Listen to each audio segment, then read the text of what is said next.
একদিন প্রভুপাদ তার শিষ্যদেরকে নিয়ে পার্কে কীর্তন ও ব্যাক টু গডহেড পত্রিকা বিতরণ করছিলেন।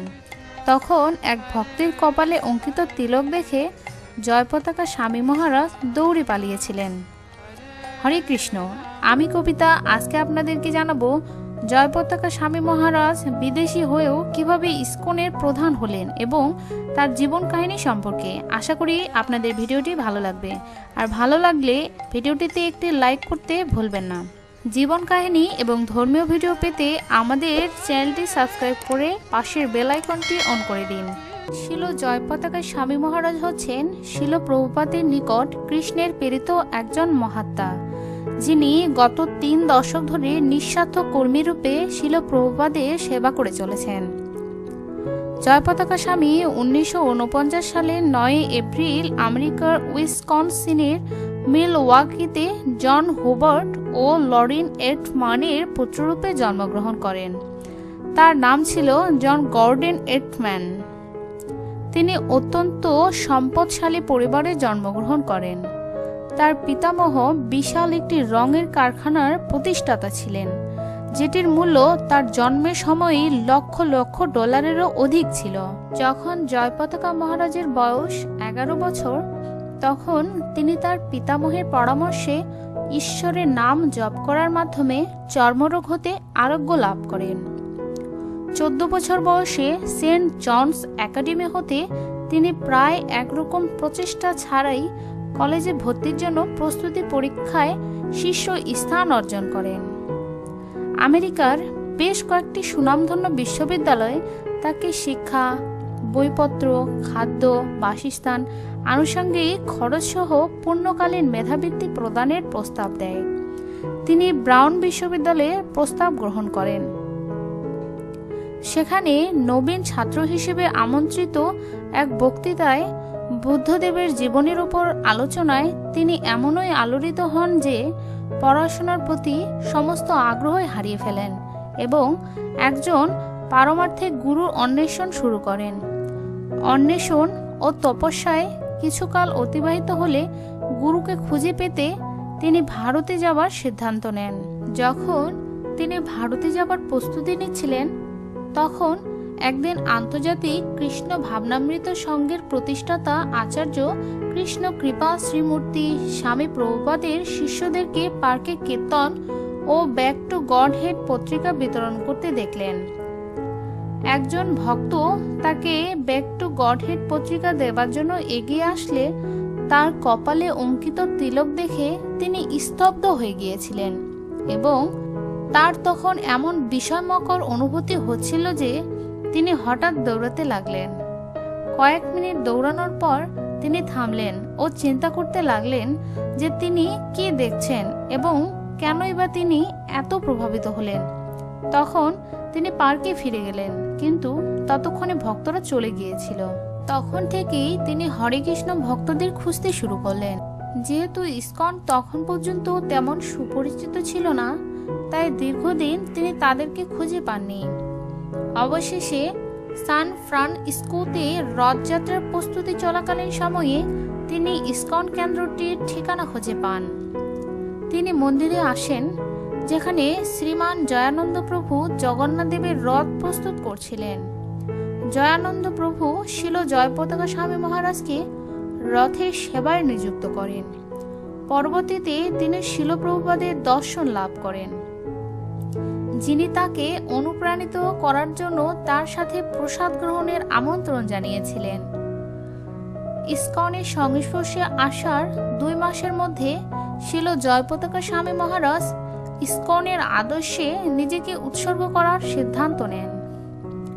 জয়ানন্দ প্রভু তার মস্তক মুন্ডন করে দেন এবং সকলেই খুব আশ্চর্যান্বিত হয়েছিল যে ইসকনের সংস্পর্শে আসার কেবল 2 মাসের মধ্যেই তিনি মস্তক মুন্ডন করে যোগদান করেছিলেন। 1968 সালে কানাডার মন্ট্রিয়লে জন গার্ড প্রথম দীক্ষাপ্রাপ্ত হন এবং তার নাম হয় জয়পতাকা দাস ব্রহ্মচারী। অতি শীঘ্রই নিউ ইয়র্কে তিনি দ্বিতীয় দীক্ষাতেও ভূষিত হন। জয়পতাকা মহারাজ সে সময় ইসকন ও শিল প্রভুপাদের প্রতি বেশ কিছু সেবা শুরু করেছিলেন। তার মাঝে সবচেয়ে বেশি গুরুত্বপূর্ণ সেবাটি ছিল মেট্রিয়েল মন্দিরের অধ্যক্ষতার। মেট্রিয়েলে থাকাকালীন সময়ে জয়পতাকা মহারাজ গ্রন্থ মুদ্রণ ও সারা বিশ্বে ইসকন মন্দিরগুলোতে সেগুলোকে প্রেরণ করার সেবায় যুক্ত ছিলেন। শিল প্রভুপাদ তাকে দীর্ঘমেয়াদী ভিসা নিয়ে ভারতে আসার জন্য বললেন এবং শিল প্রভুপাদ বললেন, আমাদের এখানে এক বিশাল কাজ সম্পূর্ণ করতে হবে। তখন তিনি 48 ঘন্টায় ইতিহাসের সর্বনিম্ন খরচে কলকাতায় অবতরণ করেন। কলকাতায় জয়পতাকা মহারাজ ফল ও সবজি বাজারে গিয়ে বাংলা শিখতে শুরু করেন। অন্যান্য ভক্তদের সাথে তিনি গৃহানুষ্ঠান পরিচালনা করতেন, প্যান্ডেল অনুষ্ঠানের আয়োজন করতেন এবং নগরে অনেক বিদ্রোহ থাকা সত্ত্বেও নিজে নগর সংকীর্তনে ও গ্রন্থ প্রচারে বের হতেন। যখন তিনি পৌঁছালেন তখন সকলেই জানত যে আমেরিকায় ইতিমধ্যে প্রভুপাদ 9 জনকে সন্ন্যাস দীক্ষা প্রদান করেছিলেন। একদিন শিল প্রভুপাদ জয়পতাকা দাসকে ডেকে জিজ্ঞাসা করলেন যে সে সন্ন্যাস গ্রহণ করতে ইচ্ছুক কিনা, এবং উত্তরে তিনি বললেন, হ্যাঁ প্রভুপাদ, আপনি যা ইচ্ছা করেন। 1970 সালে কলকাতায় রাধারাষ্টমীর পুণ্য তিথিতে শিল প্রভুপাদ ব্যক্তিগত অগ্নি যজ্ঞানুষ্ঠানের মাধ্যমে জয়পতাকা দাস তার সন্ন্যাস দীক্ষা লাভ করেন। অতঃপর শিল প্রভুপাদের এই 12তম সন্ন্যাসী শিষ্য জয়পতাকা স্বামী নামে পরিচিতি লাভ করেন। মায়াপুরে ইসকনের ভূমির ব্যবস্থা হয়ে গেলে শিল প্রভুপাদের নির্দেশনায় শিল জয়পতাকা স্বামী মহারাজ সেখানে আসেন। কোষে সঞ্চয় কম থাকার কারণে তিনি কৃষিকাজ শুরু করেন। তিনি অনেক গ্রন্থ অধ্যয়ন করে সেখান থেকে বিভিন্ন পদ্ধতি সম্পর্কে অবগত হন এবং এভাবেই উৎকৃষ্ট মানের ফসল ফলান তিনি। স্থানীয় কৃষকেরা আশ্চর্যান্বিত হয়েছিল এবং তার নিকট হতে কৃষিকাজের পদ্ধতিগুলো শিখতে চেয়েছিল। এভাবে তিনি স্থানীয় লোকেদের সাথে এক দীর্ঘস্থায়ী সম্পর্ক গড়ে তোলেন। জয়পতাকা মহারাজ তাদেরকে কৃষিবিদ্যার আধুনিক কলা কৌশলগুলো শিখিয়েছিলেন এবং কৃষকেরা তাকে বাংলা ভাষা শিখিয়েছিলেন। তিনি বাংলায় প্রবচন দিতে শুরু করেন, যেখানে কয়েকজন শ্রোতা তার ভুল সংশোধন করে দিতেন এবং এভাবে শীঘ্রই তিনি বাংলা ভাষায় পারদর্শিতা লাভ করেন। জয়পতাকা মহারাজ শীঘ্রই মায়াপুরে নির্মাণ কাজের তত্ত্বাবধান করতে শুরু করেন এবং চারুশিল্পসম্মত পদ্মভবন নির্মিত হয়।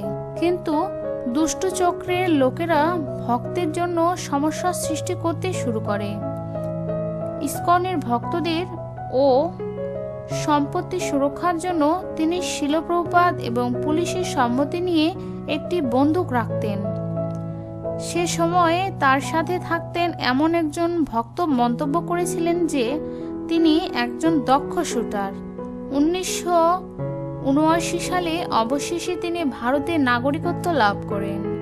ভারতে পদার্পণের 9 বছর পর শুরু হয় তার জিবিসি দায়িত্বসমূহ প্রতিপালন, যা বর্তমানেও পালন করে আসছেন। শিল প্রভুপাদ তাকে বলেছিলেন, তুমি শিষ্য গ্রহণ করার অনুমতি প্রাপ্ত হয়েছ, কিন্তু প্রকৃতপক্ষে শিষ্টাচার হচ্ছে গুরুদেবের উপস্থিতিতে তোমার শিষ্য গ্রহণ করা উচিত নয়। সন্ন্যাসের অর্থ এটি, গুরুদেবের উপস্থিতিতে তুমি শিষ্য গ্রহণ করতে পারবে না। পরবর্তীতে শিল প্রভুপাদের দেহত্যাগের পর তিনি শিষ্য গ্রহণ করতে শুরু করেন। শিল জয়পতাকা স্বামী মহারাজ একজন অলরাউন্ডার। যখন তিনি গ্রন্থ বিতরণ করতেন সেটি সর্বোচ্চ নিবেদন এবং আনন্দ নিয়ে করতেন। যখন তিনি একটি উৎসব অথবা নামহট্টের আয়োজন করেন সেটিও সর্বোচ্চ নিবেদন ও আনন্দ নিয়ে করেন। পৃথিবীতে এমন কোনো জায়গা খুঁজে পাওয়া কঠিন হবে যেখানে তিনি ভ্রমণ করেননি, এবং এমন কোনো সেবা নেই যেটি তিনি নিজ হাতে অন্তত একবার প্রচেষ্টা করেননি। গুরু, কৃষ্ণ এবং সাধুদের নির্দেশ হিসেবে প্রাপ্ত যে কোনো সেবায় দায়িত্ব গ্রহণ করে জয়পতাকা স্বামী মহারাজ সেগুলো ভালোবাসার সাথে সম্পাদন করে তার নিত্য পারমার্থিক গুরুদেব শ্রী শ্রীমৎ অভয়চরণারবিন্দ ভক্তি বেদান্ত স্বামী শিল প্রভুপাদকে নিবেদন করেন। হরে কৃষ্ণ। ভিডিওটি শেষ পর্যন্ত দেখার জন্য আপনাকে অসংখ্য ধন্যবাদ। ভিডিওটি ভালো লাগলে লাইক, শেয়ার এবং কমেন্ট করতে ভুলবেন না। আমাদের ভিডিওগুলি ভালো লাগলে চ্যানেলটিকে সাবস্ক্রাইব করতে ভুলবেন না। ধন্যবাদ।